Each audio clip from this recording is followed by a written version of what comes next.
So another question that we had is from somebody who was wondering, and I know we've talked about this a little bit already, but she's very nervous about her return. This is from Susanna. She's very nervous about her return to work. And she's wondering, how, when you're not going physically back, so you're not getting that space, how do you recommend trying to create some mental space when you're going back to work, but you're still working from home? And I know we talked a little bit about physical spaces and separating that, but I think her point on the mental side is really good, because if you're going to the office, you kind of have that commute to get out of taking care of baby mode and into office mode.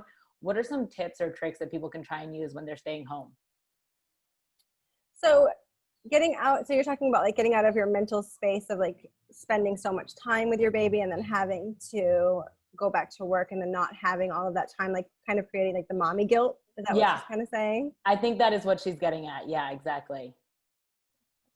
Yeah, for that, I'm a working mom too, and I know that, and I can work a lot of hours. Sometimes I'll be out doing nighttime support and daytime support, and I won't see my kids for a really long time. And I talk to myself a lot about quantity and quality, and I always choose quality time over quantity of time. And I think just getting into that mental state that when we're together, that's our quality time.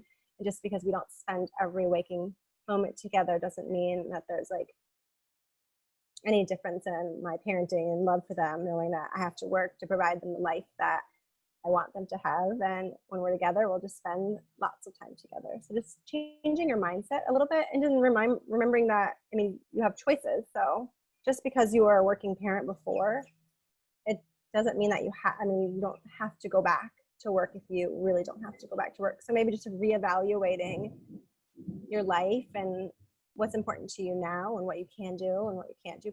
Can you cut back to part-time, or can you become a stay-at-home parent? And it might have not have been something that people considered because they were working, and now that they're home, maybe their mindset's changed a little. So just remembering that you have choices.